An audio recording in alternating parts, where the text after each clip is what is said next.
What do you?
Don't I know you, sir? Don't believe so. I haven't been here in many years. Name's Silas Greaves. Silas Greaves? The bounty hunter? Used to be. Well, what are you doing here in Abilene? Just passing through. Got a little business to take care of. Well, sir, it would be an honor if you would allow me to buy you a beer. Hell, son, it would be my honor to drink it. I'm Molly. Howdy. I'm Dwight. That's Jack and Steve. Ben's behind the bar. Oh, I bet you got some great stories. A couple. Any of them true? Jack, be nice. A few. What about your shootout with Henry Plummer's gang in Bannock, Montana? Is that where you started as a bounty hunter? That's what it says in this here dime novel. Don't believe everything you read in them dime novels, boy. First man I hunted was back when I was riding with Billy the Kid. You knew Billy the Kid? Damn right. That scrawny son of a bitch had no fear. Wouldn't back down for nobody. I heard he collected the 10 stars off any crooked lawman who crossed it. It was a war, boy. The Lincoln County War. And Billy promised his regulators would take the life of every bastard who helped bushwhack John Tunstall. Kid had a big chip on his shoulder and a hair-trigger temper. Made him dangerous as hell.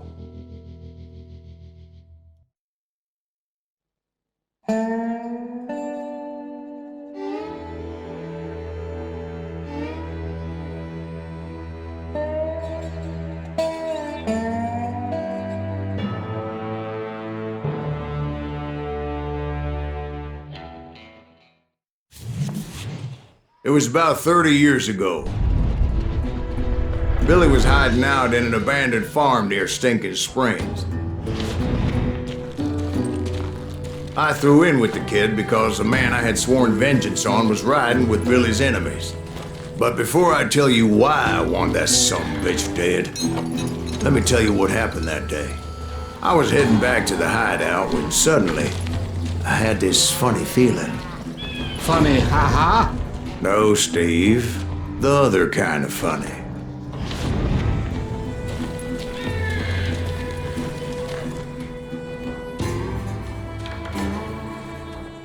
You heard Pat. You need to stay here and keep an eye on the road. That's not fair. We're missing all the fun. I knew those two morons would never let me through. I had no choice. What the hell? Shoot that sumbitch!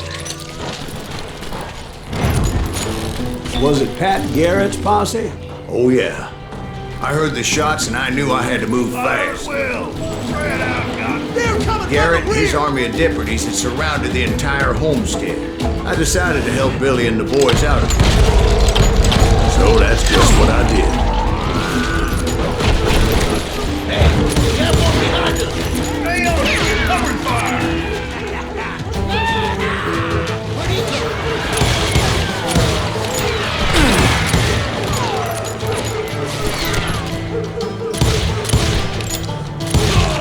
As the governor of New Mexico was paying for the kid's apprehension, Garrett was able to hire every gun hand in Lincoln County.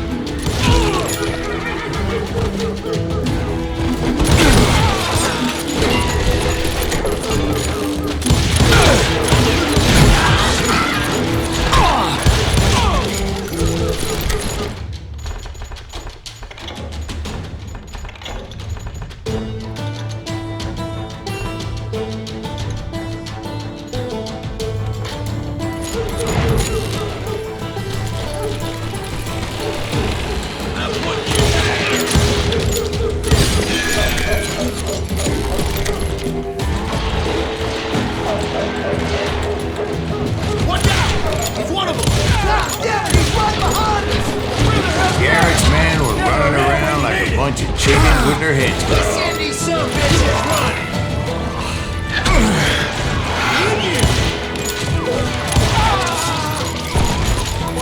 You think you can kill me too? Still, one of them reached the water tower. Not a bad idea. It would be a turkey shoot from up there.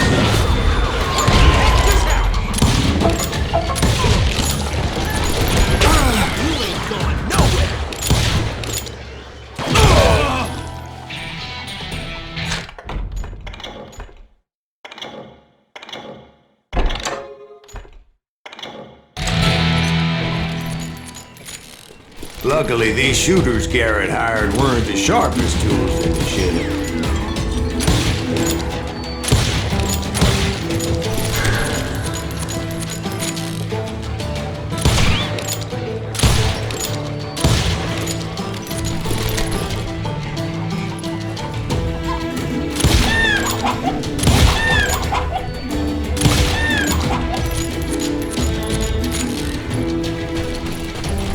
A lot of them were saddle tramps or sod busters or drunken drifters looking to make a few bucks. Can't hear you!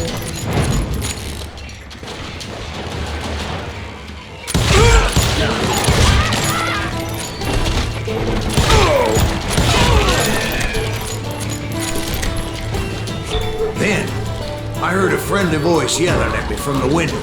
Back door! We'll cover you! Watch your flank! Truth be told, things weren't much better behind the house. So I cut their numbers in half. But that just made the ones that were left twice as mad. They made up for their lack of skill with a seemingly endless supply of ammo.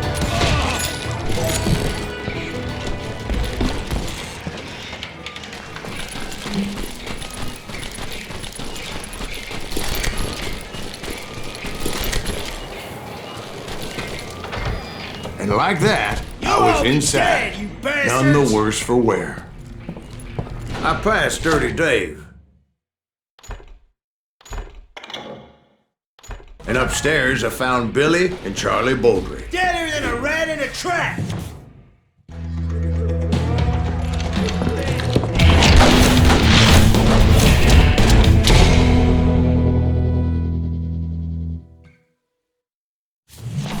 Billy looked at me and said, "About time, amigo. Grab a gun and get to the window." Wait, so you were friends with Billy the Kid?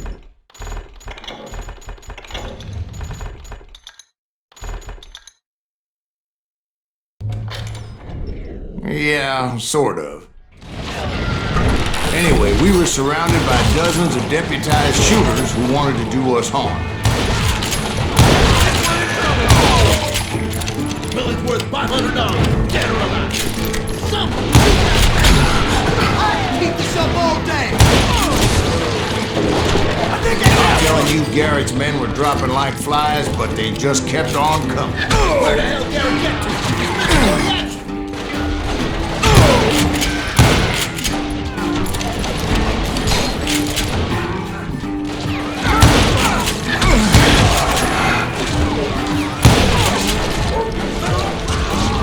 That's when Charlie got hit. "They're catching us in a crossfire," shouted Billy. "Get to the other side!"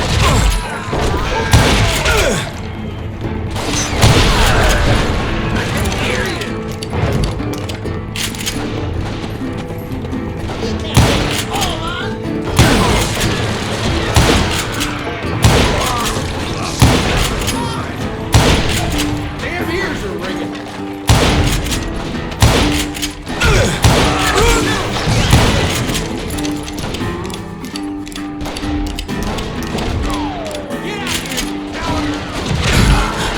I don't know how many of those cocksuckers I personally put down, but it was pretty clear, even to Billy, that maybe discretion was the better part of balance. What's that mean? It means that it was time to cut and run. "They got a Gatling," Billy shouted. "Get the horses and bring them round back. I'll draw their attention." He directed that order at me. I thought, why the hell do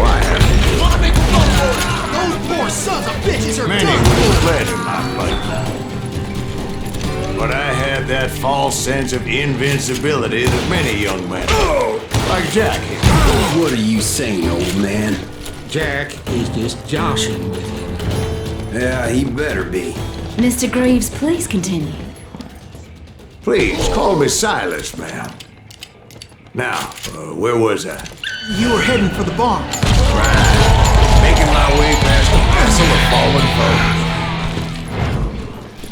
Sounds like Garrett hired a whole regiment of hired guns.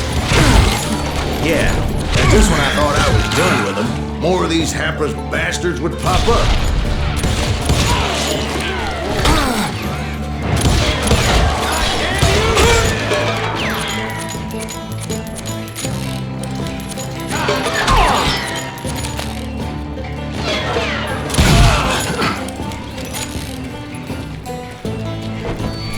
Finally, I had the stables within my reach.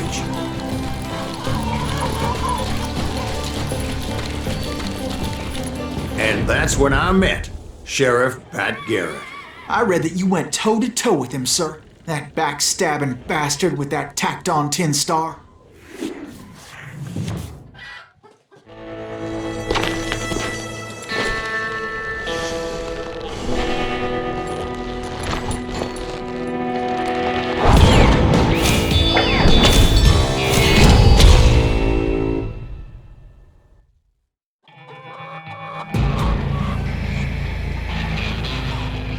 You challenged him to a shooting. You read that in a dime novel? It said he showed no fear as he took your measure with eyes like a rattlesnake.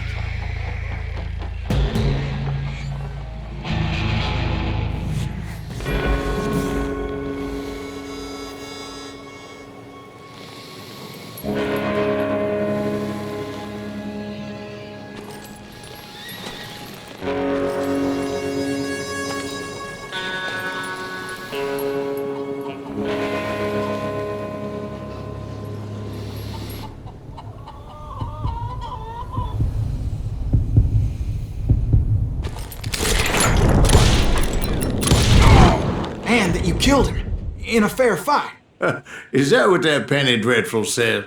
No, boy, that ain't what I meant when I said I met Pat Garrett.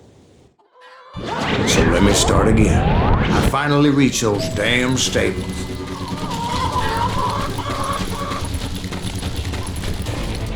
And stepped inside, and last thing I heard was Garrett's voice. That's not Billy. And go on, how did it end? And, boy, that was just the beginning.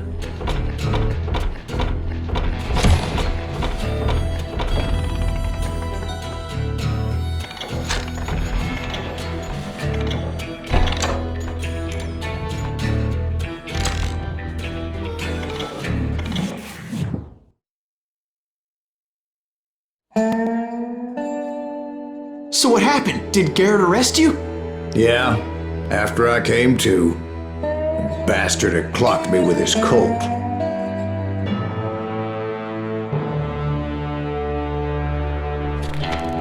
And the kid surrendered? When he realized there was no getting out of there alive, So they locked you up in Lincoln? indeed they did. Sentenced me to hang right along with the kid.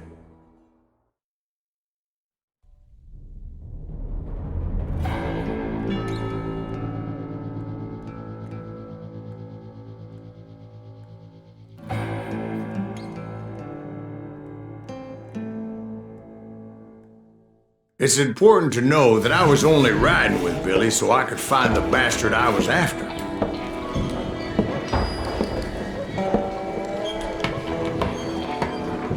He was with John Kinney's gang, and they were sworn enemies of Billy's regulators.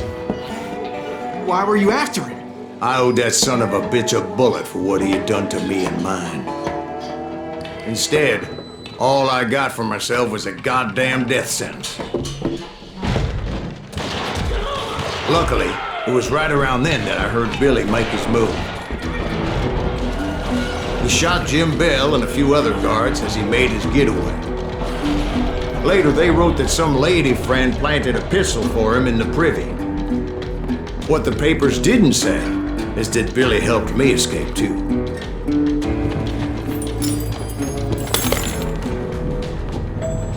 My first order of business was finding a firearm.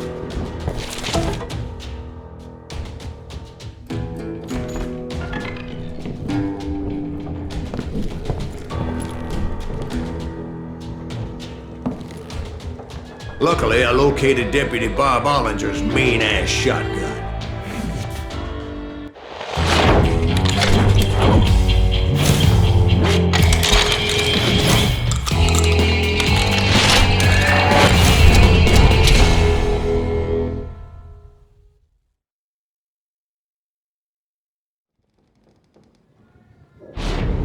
I saw Billy through the window, and he yelled that I should take to the rooftops to make my escape. So I did. Anybody see Billy? That son of a bitch shot Jim Bill! The kid's escape raised a huge ruckus. Hell yeah, that scatter gun was like a double-barreled howitzer. It could blow a man clear off his feet. You hardly had to aim the damn thing. Guards were everywhere looking for him. Anybody see him?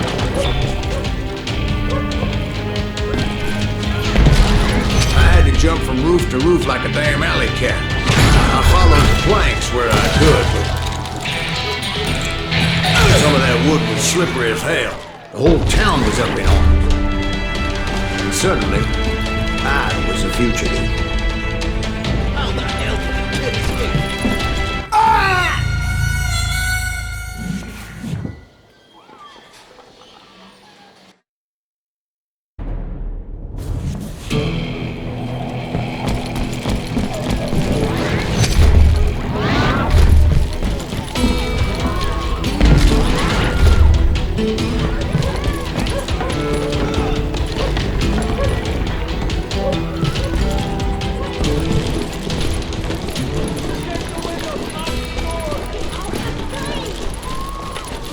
So that bastard you were after, what did he do? He did me and my family a grievous harm. But I knew if I was ever gonna find him, I would need to get my ever-loving ass out of there. I tried to be stealthy and sneak my way past. But hell, if they weren't all waiting for me. Apparently, some of them thought I was Billy. Go to hell!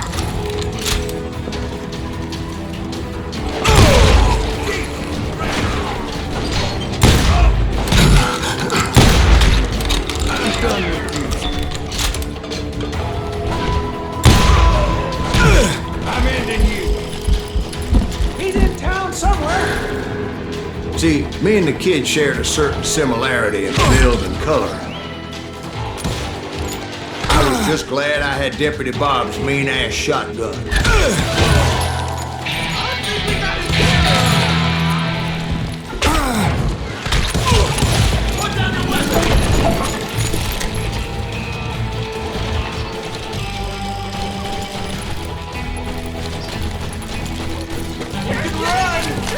Can't hide forever. Get your heads There's children here.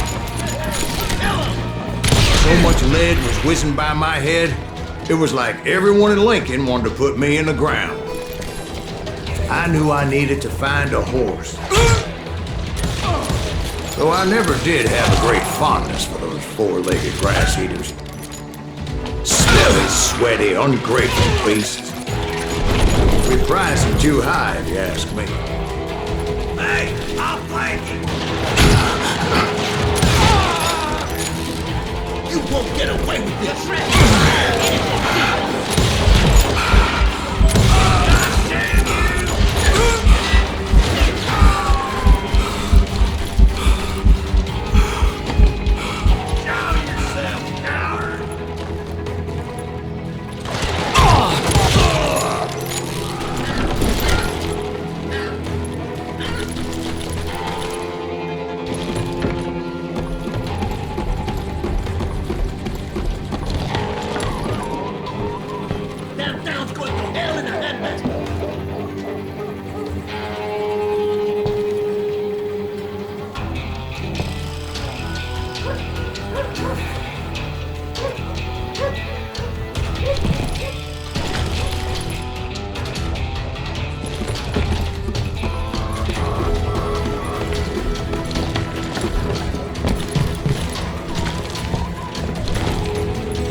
But where was the kid while you were busy getting shot at?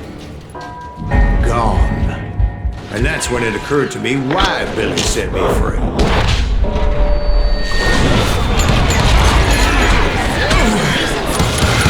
So I could be a hapless decoy and draw attention while he snuck out of town.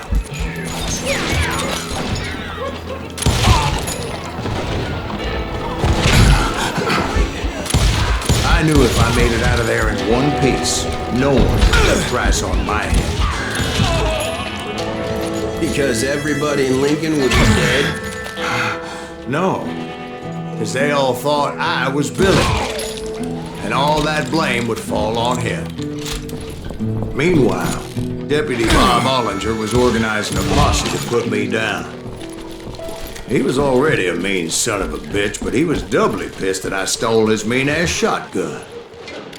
Anyway, it was me or them, and the only way forward led me straight to perdition. But the cards were dealt, and I had no choice but to play it.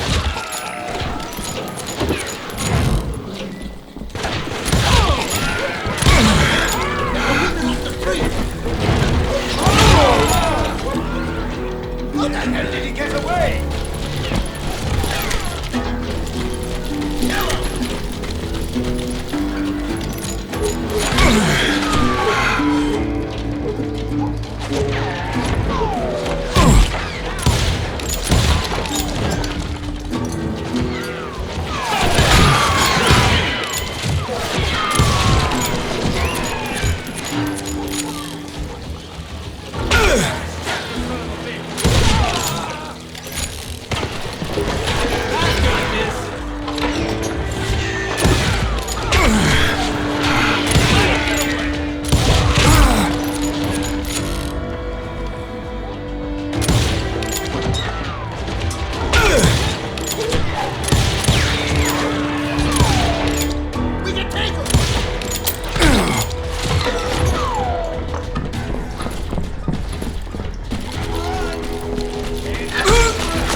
deep shit with that.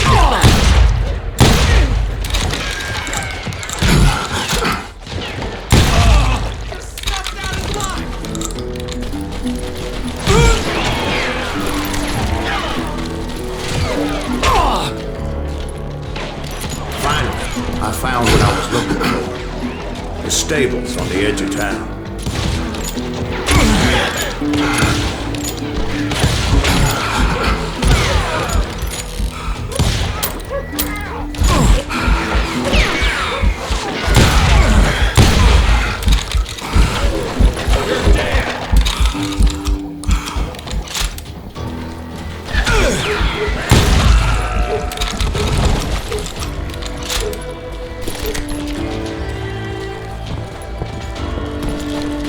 I guess Billy saved your ass, taking out Bob Ollinger the way he did. Billy didn't kill Bob.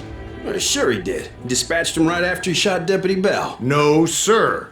Because Bob came right up behind me, angry as hell that Billy had lit out.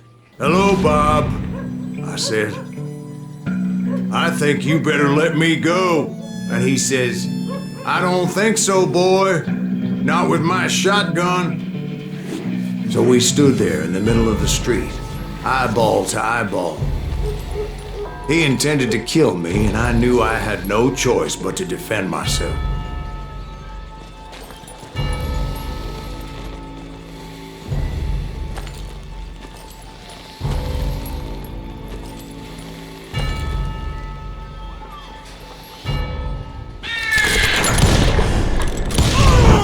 Some say I fought unfairly, but they weren't the ones looking him in the eye that day. Pat Garrett gunned down Billy 3 months later, so his escape was all for naught anyway.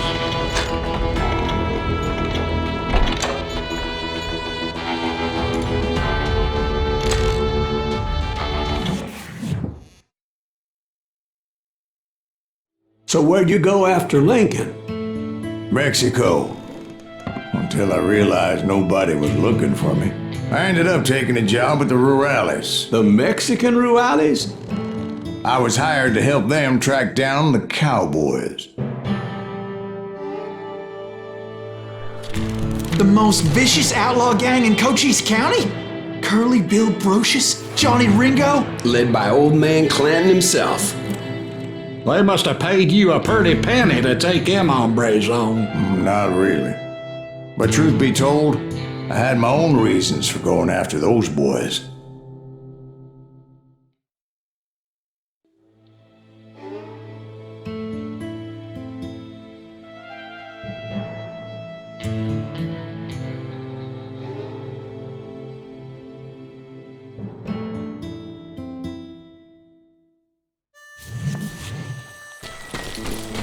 So was the bastard you were after now riding with the cowboys?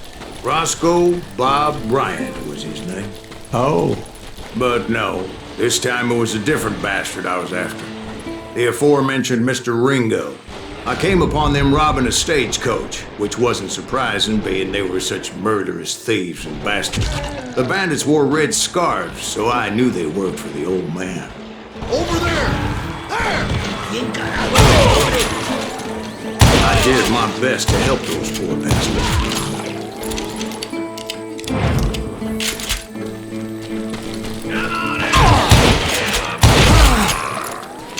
Moments later, the attackers were dead, and I checked the stagecoach to see how many passengers were still breathing. None. It was then I wondered if the rocks weren't hiding more bandits. Was that all of them? Or did I just hit the rear guard? I quickly got my answer. They attacked from on high like Apaches often did. They would appear in great numbers from above and rain down lead on their hapless enemies' heads, making use of the high ground and whatever else they had. Yet the Apaches always appeared out of nowhere, and there never seemed to be an end to them. Hold on. Were you attacked by Apaches? What happened to the cowboys? Did I say they were Apaches? I said Clanton's cowboys attacked me Apache style. I was in a pitched battle, but I was holding my own against an overwhelming enemy force. See, at the time, I was still pretty green and would often blunder into regrettable situations. But I just kept shooting at anything I could see up in those damn rocks. I didn't see Ringo, but I knew he was with the cowboys. He and Roscoe Bob had done me a dreadful wrong, and I was determined to have my revenge. But to get to Ringo, I knew I'd have to fight my way past these other assholes first.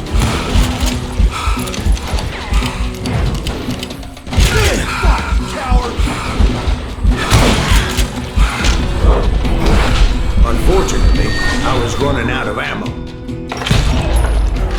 Another perfect example of my relative inexperience as a hunter of men.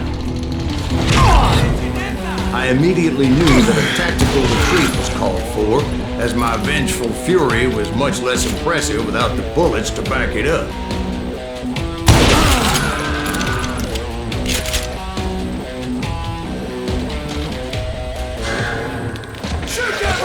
Finally, they managed to corner me. Trapped as I was, the odds of my survival seemed pretty slim.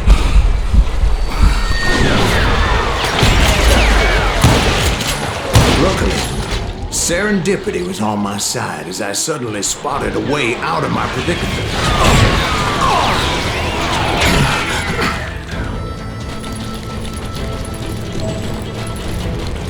I ran ahead as if the devil himself was after me. Bullets were whizzing by my ears, but I wasn't about to roll over and die. I just kept running like there was no tomorrow. Because there wouldn't be if Clanton and his men caught up with me. As I was scurrying around those caves, I thought, what was I thinking? Going up against a gang like this?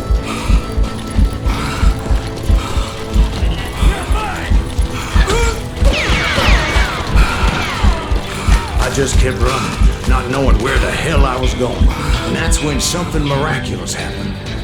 Like manna from heaven, I found the desiccated remains of what looked like an Apache warrior. The old weapon next to him supplied me with some much-needed ammunition.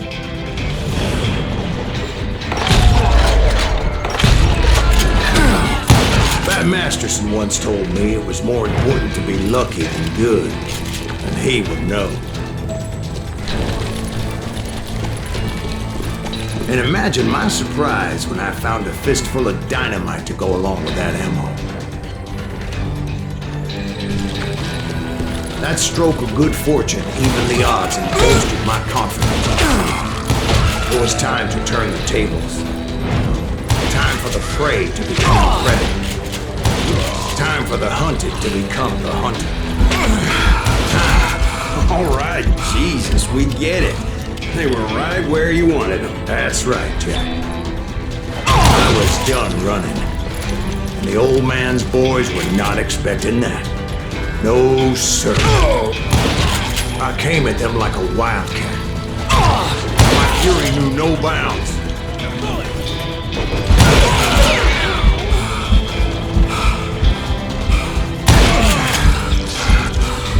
It was finally time for that old man to pay for his sins.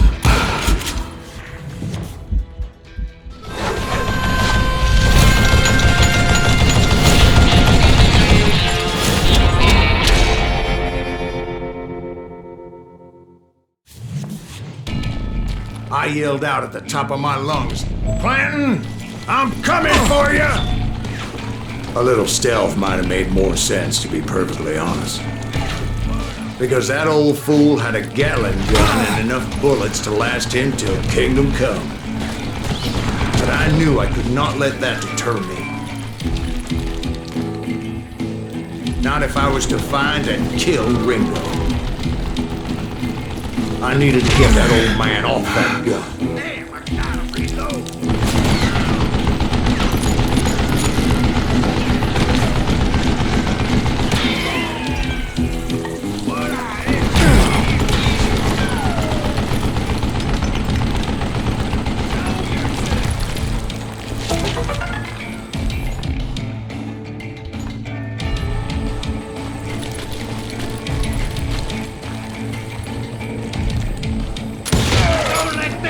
Most everyone thought it was the Ruales who had come up against him in Guadalupe Canyon, but it was just me.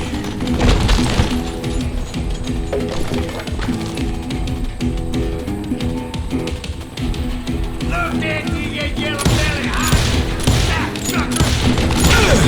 I don't know how you lived this long.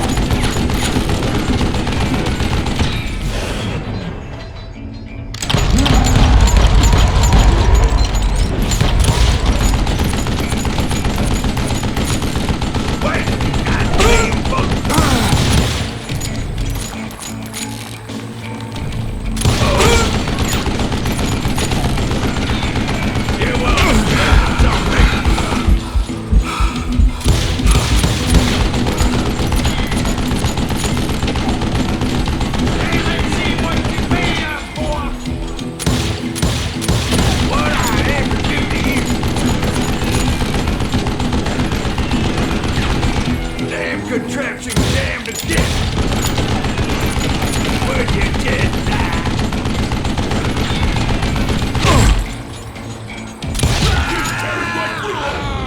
apparently one of the cowboys made it out of there alive and told Ike and Billy Clanton that it wasn't a Mexican who took their father's life that day.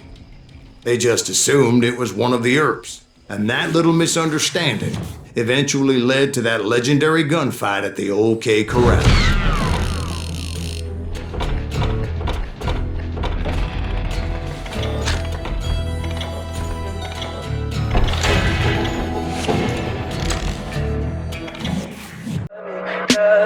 Tell me pretty lies, look me in the face. Tell me that you love me, even if it's